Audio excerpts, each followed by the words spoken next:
Afternoon, everybody. Yeah. Coach, just as we get ready to start spring practices, can you give us some availability updates and if there's anybody going to be out early or who's going to be here for you? Well, yeah, I can. We've had some injuries as far as that might hold some guys out for the spring and might hold some out for the first week. So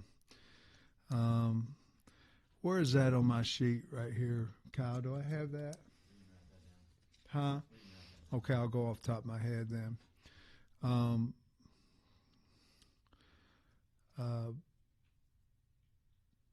David Oakey probably be out maybe the first week. He's got a hamstring. Taj Overton has got a collarbone, or excuse me, a shoulder that he'll be out for the spring. Jordan Young will be out. He's got a shoulder too. He came in with it.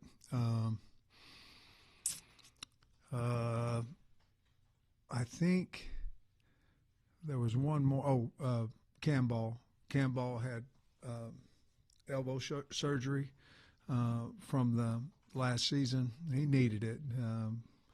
It's a great timing to get it, and needs it for us, and he needs it for his future. So all those surgeries went well, but I believe that's it.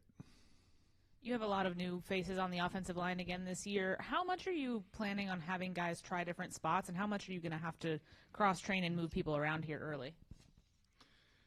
We do have a lot of new offensive linemen. I like them a lot.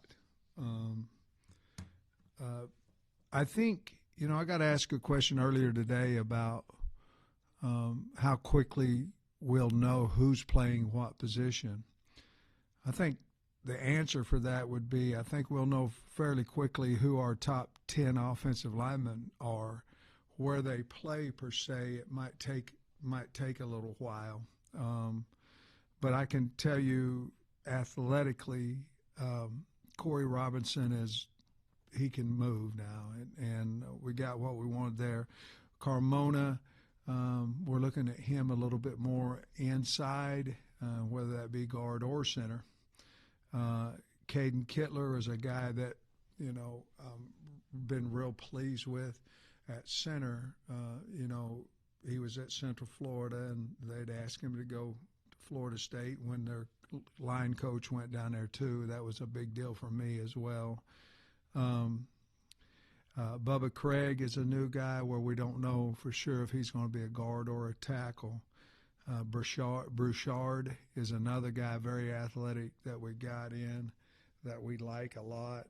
And Marcus Dumerville, we're going to start him out at the right tackle spot. The guy that's probably been as impressive as any of them in his ability to move is Shaq McCroy.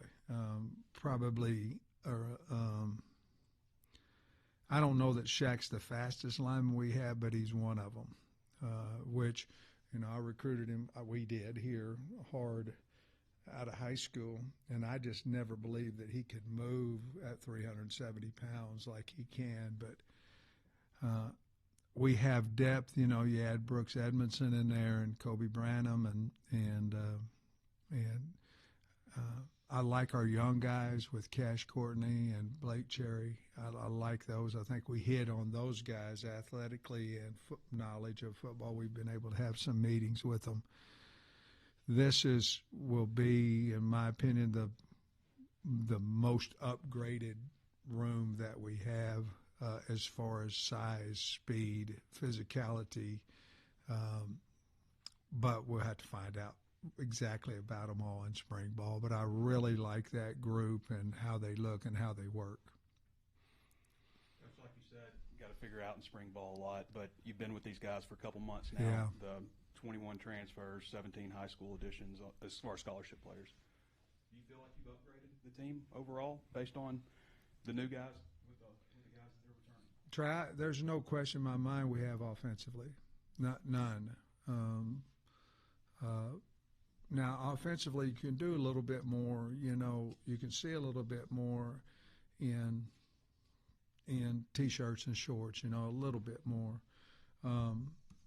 I like our additions that we've brought in on both sides of the ball. In other words, I think if we win offensively right now, I don't know that I have one need offensively from what we've seen in shorts, working ability, all that offensively. I just don't think that April portal comes. I don't think that the University of Arkansas will be going, we need to go get this guy on offense, this guy on offense. And I'm talking about any of those positions. Defensively, I think we just don't have as many guys that we do offensively. We're not as deep, let's say that. So I think defensively, I think April would still be we would need to add another big or two inside, and then we'd certainly secondary wise we need to add some guys there too. Not saying that I don't think that we can be good with the ones there defensively. I just don't know that we don't know enough about them to know if we've got depth or not, to be honest with you. Top wide receivers, actually your top 7 pass catchers altogether. Yeah. Curious about where these guys fit in, Sharp, Shanks, Blake, Crutch. They're really talented, hard working. With Sharp and Shanks, you think that you might be able to run a few more option type routes, maybe a few more screens, things like that with those guys. Ishmael, he's been really impressive. The guy we got from Stanford, along with Blake. Crutchfield has gotten better shape, gotten better in the weight room as that's come on. I think I know what you said there, and it's true, okay? But I think depth-wise, we got to see if, who's Armstrong or who's Tesla, but depth-wise, I think I know we are. We're deeper at wide receiver than we were a year ago, and we're much deeper at tight end. Rohan is really super athletic. I mean, he can fly, and Jaden Platt, great addition along with Jeremiah Beck. But I think we're much deeper than we were. I think we can get into 12 and be comfortable. I think we can get into 13. The addition of Mike Washington at running back, big time. Braylon Russell is in the best shape of his life. I mean, I don't know if y'all seen him walking around, but he's significantly leaner and in good shape. So I know we lost a lot of production, but I'm in no way am I concerned about being productive offensively. If you look at even bringing Bobby back from his second year, and you look at where he was here in 2008 versus 2009, they averaged 14 more points a game and 50 more yards a game, and so passing and rushing was up. Turnovers went down 10 in his second year here. When he was a head coach, obviously he was running the offense.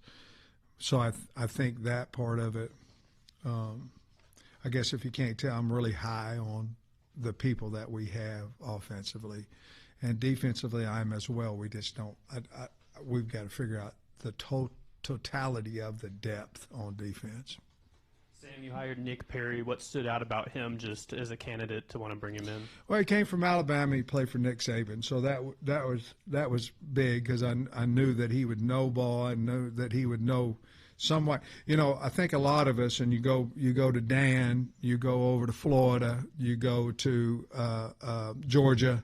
I think a lot of us are Nick Saban, even though I didn't work for him, but the template of what we do and kind of how we do it. And then we all have our own personalities.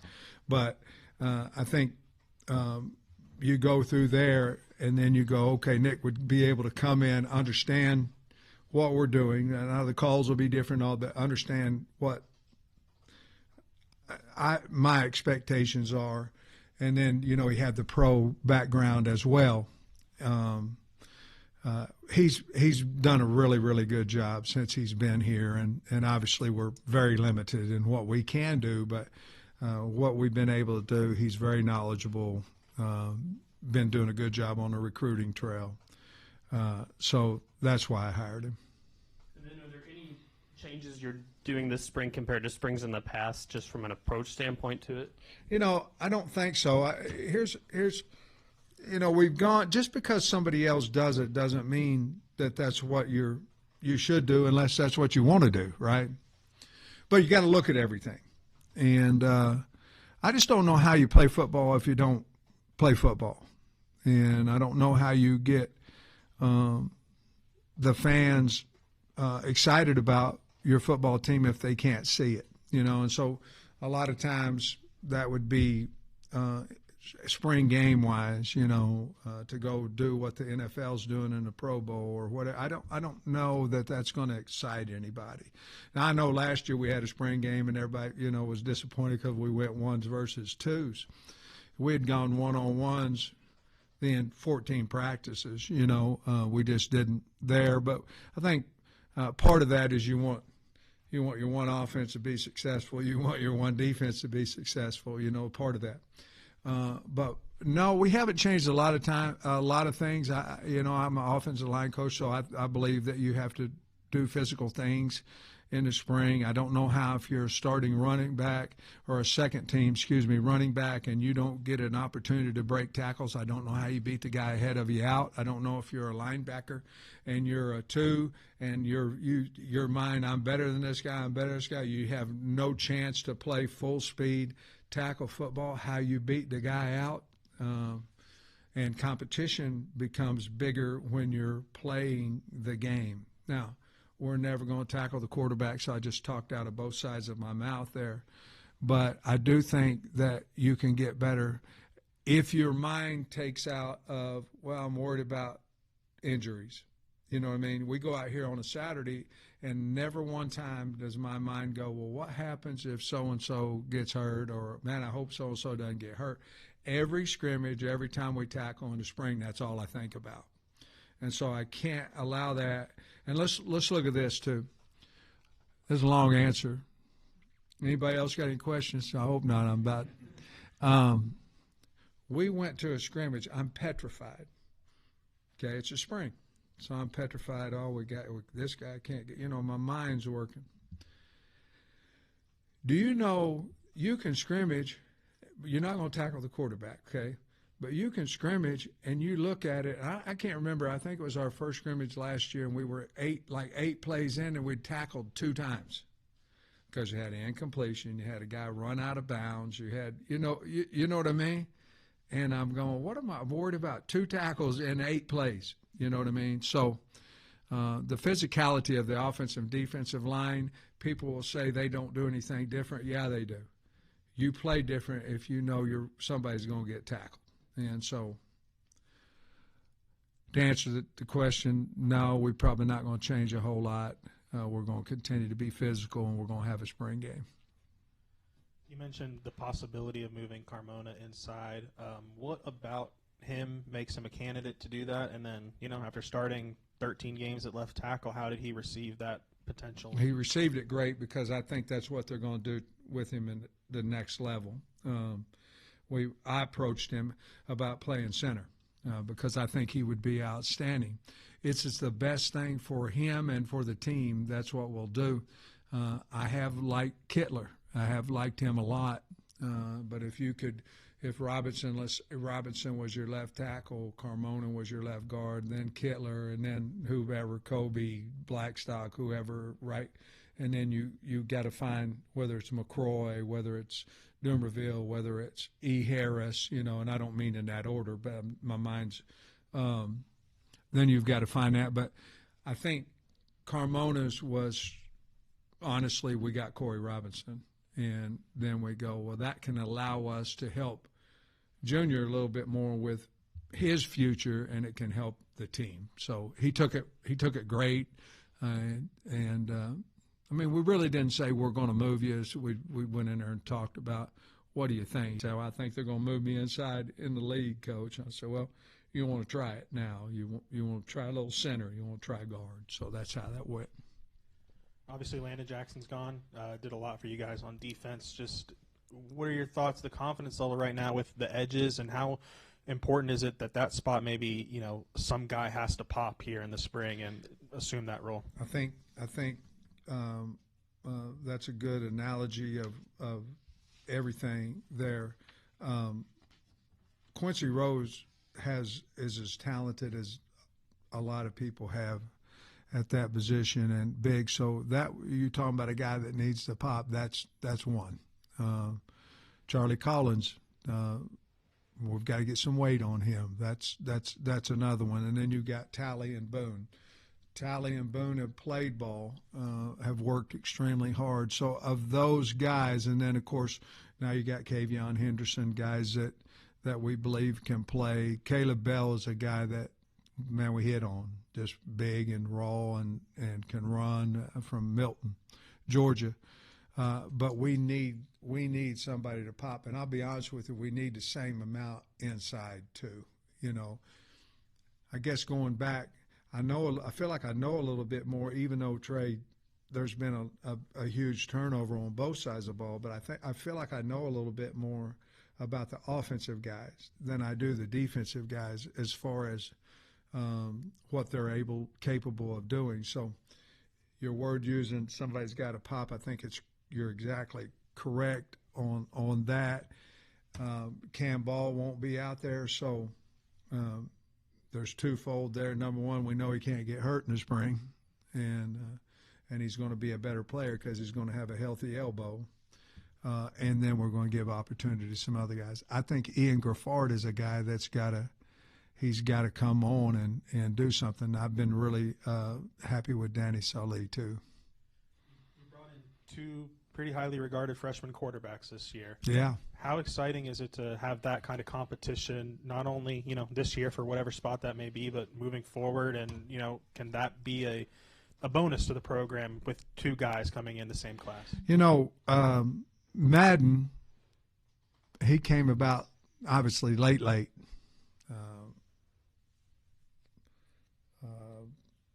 As in, I had my hip surgery on Tuesday night, and Wednesday signing date. That's late. But Grayson, obviously, we knew a little bit more about him. Normally, you wouldn't take two guys. Normally you would not. But you certainly would not pass up on Madden either. And so that's how that happened. We like both of them. Grayson's done a really good job coming in here. Exactly what we thought he would be. Hard worker, great kid, knowledgeable.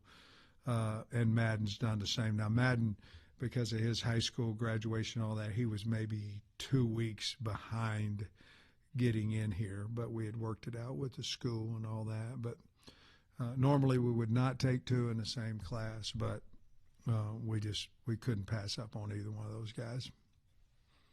Yeah, just we've seen a couple of other different programs just completely decide against having a spring game. Was that something you guys considered at all, and what are the factors that kind of go into that? No, I never. I don't know what the factors are. If someone's going to poach your player, they ain't waiting on the spring game to look at it. They already got him.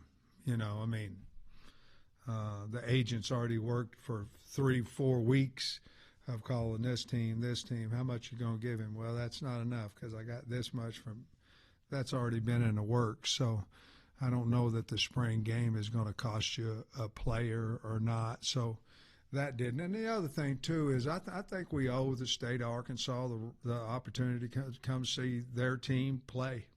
And so, it never crossed my mind. And the other thing is I think you can get better.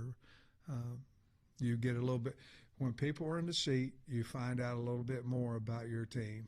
And the spring game is a way to get people in the seats and see really what we have out there. And speaking on just the turnover you guys have had at those pass catching positions, just how do you kind of go about developing that chemistry between Talon and all of those new guys? Just, yeah. Well, they throw them. You have to get them out there, and you have to be led, and Talon's got to lead that, and they have to have the want to enough to do it on their own, but two of the three receivers were seniors, or three of the four were seniors. You're going to lose them, so you're going to have to replace three of the four, no matter if there was a portal in life or not. So we knew that going in. It's no different than when we replaced whomever when we got Tesla and Armstrong. So with the reputation of Bobby and with having Talon coming back, I think it made us go out and get whom we wanted at wide receiver. It made it a lot easier than if we didn't have a quarterback coming back and we didn't have Bobby Petrino. I think it made it a little bit easier because we had both those things. Another quick health question. I don't think you mentioned Zuri Madison. I know he had the ACL last year. Is Yeah. he full go now? Or? He is. He got cleared Monday.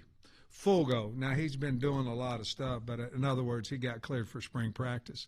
He was really athletic, and then unfortunately, he had to Keandre Johnson, right? Keandre Johnson, guys, that's one I missed. He broke his little toe, so he'll be out for a little bit too. But no, he got cleared, and he was so athletic in those stations and all that, and I was so excited about him. And then he had the ACL, which is a long time to get back, but he did a good job with his body, and he's out there and back now. And that, that's almost like getting a guy out of the portal type situation. So we're excited to get him back. He's unique in that you recruited him out of high school. He goes to Oregon for a year. I don't think he played there, but can you tell, as getting him in, that he's had a year in college and stuff like that? Yeah, I think, Andrew, Shaq grew up a lot at Oregon. I mean, he had this priority out of high school, and now it was, I want to play football.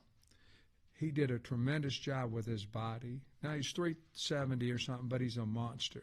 I think he was probably 4 bills, maybe a little bit, I don't know, close to that when we recruited him out of high school. His ability to move as he's moving right now, I did not think out of high school that he could do that as a senior. I'm talking about senior in college. I did not think that big of a guy could be that athletic. So as you can tell, I'm really high on him. But just from an athletic and the way that he's matured from high school to now. And, of course, like your question was, he went through kind of a similar situation because Oregon and Dan coming from Kirby and Kirby coming from Nick and all that. One of the receivers that you do have back from last year is Jordan Anthony. I'm curious, how is he balancing track and spring ball this year? Jordan's strictly running track, and from what I understand, doing really well. But he's strictly with track for this spring. Coach, curious for you. You've kind of talked throughout the offseason about hiring a general manager. When you kind of have gone through the process and you're looking to identify the right person, what are the traits that you're specifically looking at for the correct hire?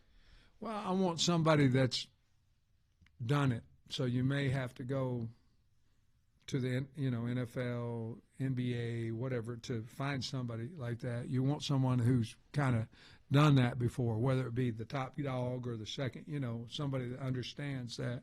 Because that's something that I've never dealt with. Well, I have for 3 years, and I want some help. But you'd want that. You want a guy to be able. You would want a recruiter. Somebody comes in and says, well, I need $500,000. You don't want just hell. Any of us can say, oh, okay. We need a negotiator. To be honest with you, I need someone that takes the. Well, Coach Pittman won't give it to me. Coach Pittman won't give it to me. I need that taken off of my plate. I need somebody to be ahead of what the market is. And I think the market's going to change again because of revenue sharing and your collective. It's not going to be, hey, we can pay you $1 million out of the collective.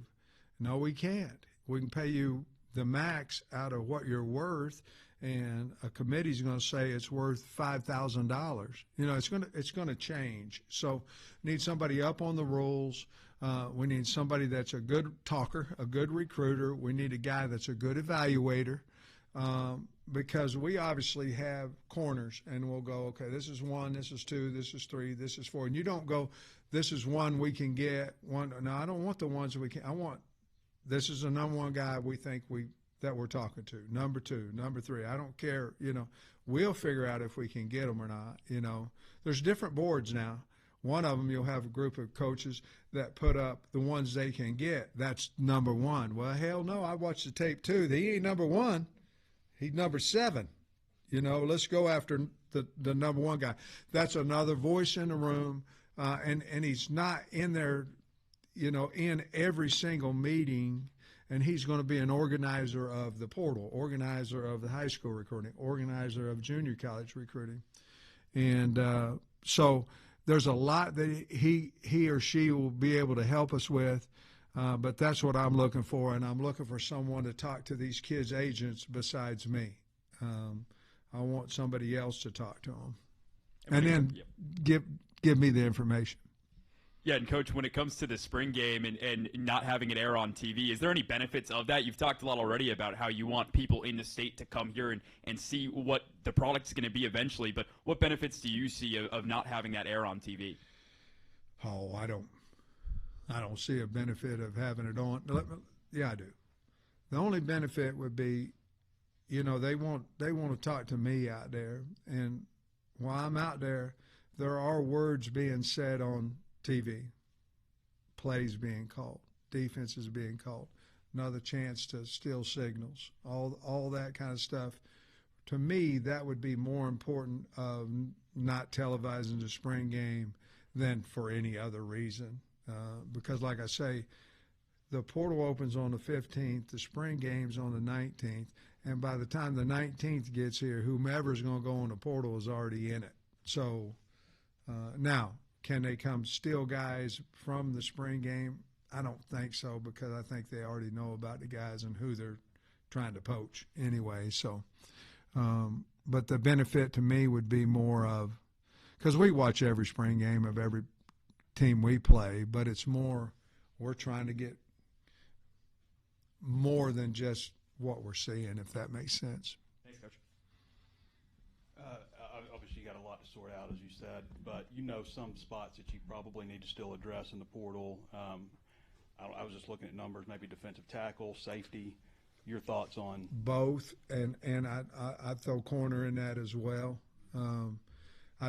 Matter of fact, Trey, I'd put any secondary position. And now we just don't need a guy. You know, we need help. And again, we'll see what we have. But going today, I would say a couple of inside guys and then whomever in the back end.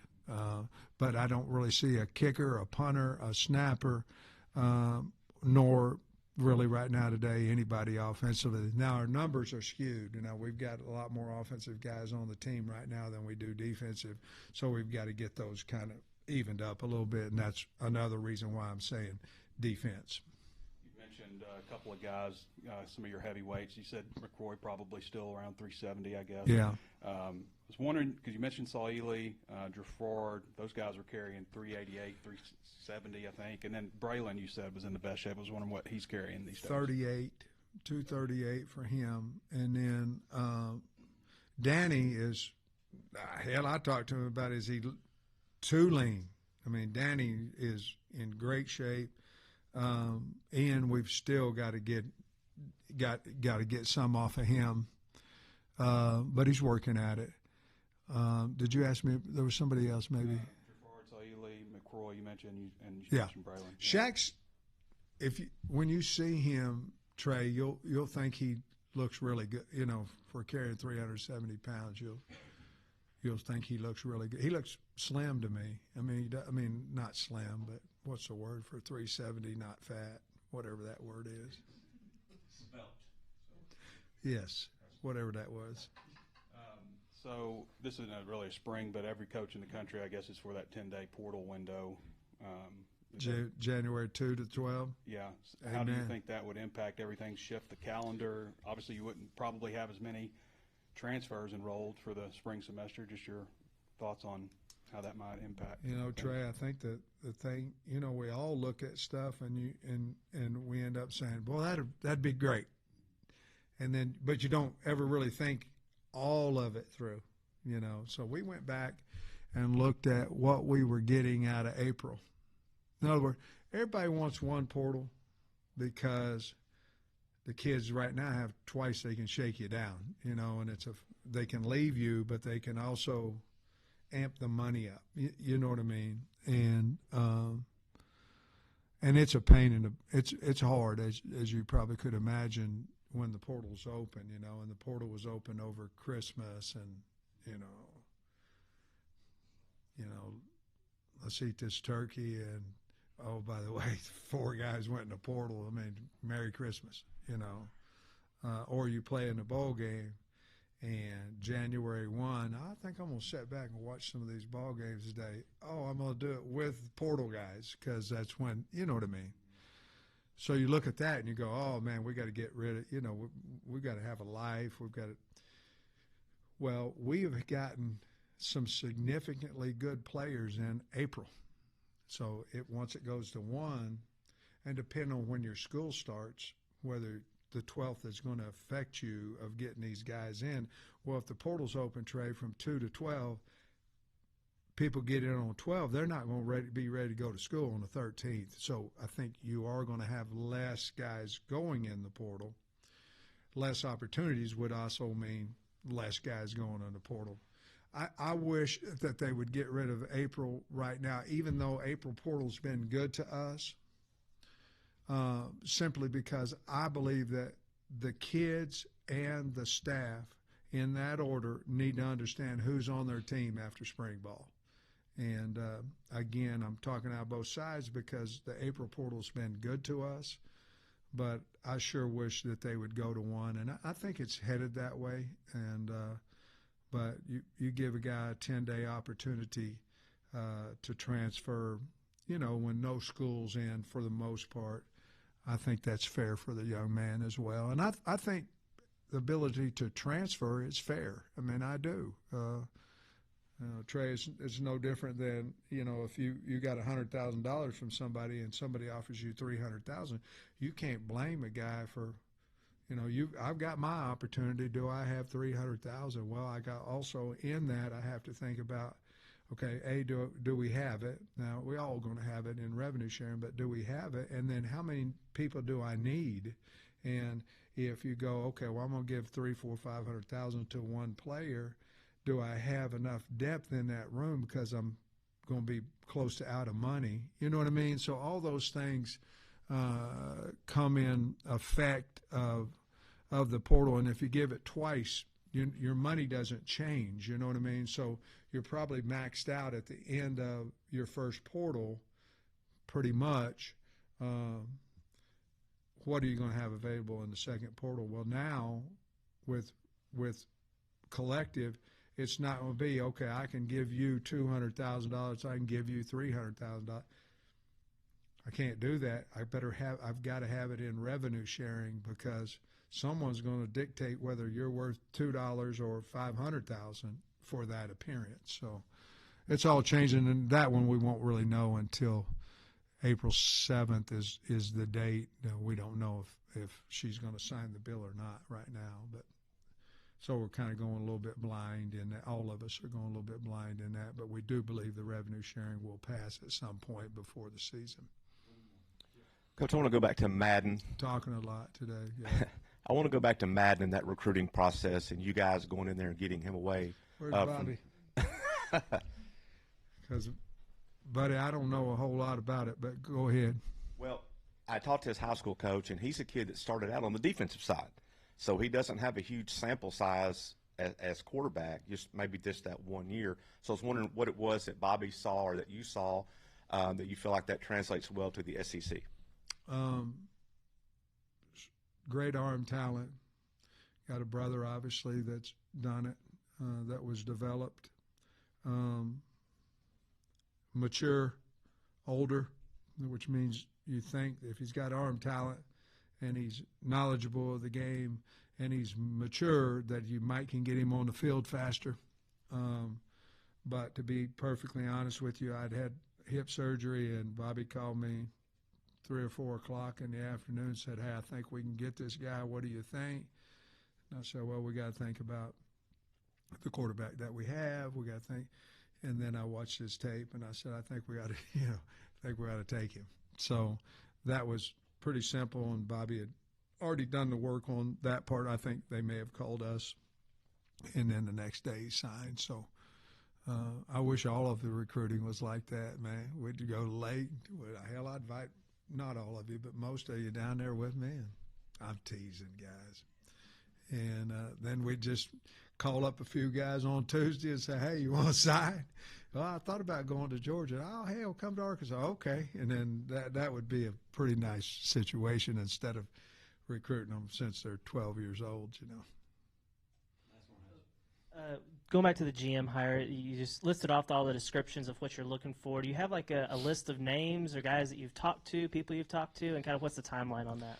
Yeah, well, I'm not going to give you the names, but it was a good try. We've talked to people, yes. The portal opens April 15th.